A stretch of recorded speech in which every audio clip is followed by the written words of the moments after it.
Freedom convoys, demonstrations and blockades continue around Ontario today, with most of the action taking place in Windsor, Fort Erie and Ottawa.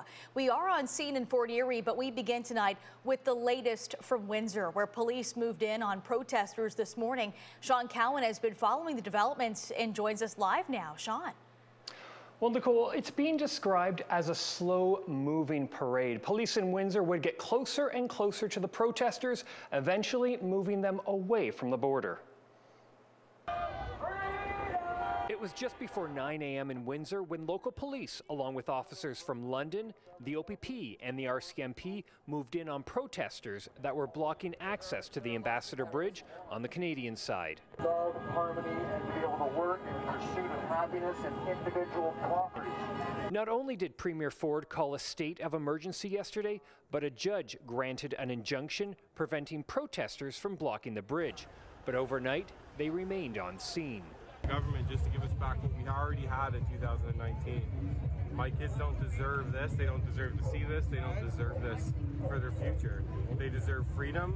We can look 300 feet across the border and see freedom, and here we are. This is what our country looks like. Last night, a 4-year-old girl in the middle of the protest was struck by a vehicle.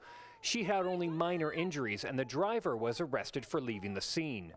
For most of the day, officers were face-to-face with protesters. Windsor police were telling them enforcement will continue and they may be arrested. This is way more intense than I ever thought we would see. I have all the faith in the world that this will hopefully be resolved today. So hopefully whoever's down there right now, officer-wise, they can get the job done for us. Throughout the day, some protesters left and some vehicles in the area were towed away. Slowly, the demonstrators were moved away from the bridge. In Ottawa today, police say they are working to put an end to the demonstration in the downtown core that's been happening for more than 2 weeks. So far, there have been 26 arrests. Police say overnight, some demonstrators became aggressive towards officers. As far as the noise goes, there's actually a temporary injunction in effect to silence the horns, but they persist anyways. The fence was also taken down around the Canadian War Memorial. It was put up to protect it. The National Defence Minister and Oakville MP Anita Nod saying these acts of desecration are entirely unacceptable. Today, thousands took part in a counter-protest. Ottawa police are asking for an additional 1,800 officers to help. There was no timeline. It could happen anytime. So I think that the police are kind of scoping out the environment in the capital, and then they'll figure out when the best time is to move and how to deploy that operation. Around Queen's Park, Toronto police had most of the roads blocked off, so only people who live and work in the area can get in, as well as hospital staff and patients.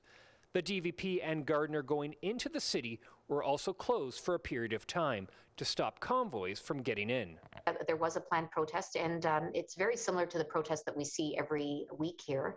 I feel like the numbers are actually a little bit smaller than last weekend. And, you know, we do have information that some of the organizers actually, they had planned to come here and then discouraged people to come and instead go to other parts of the province.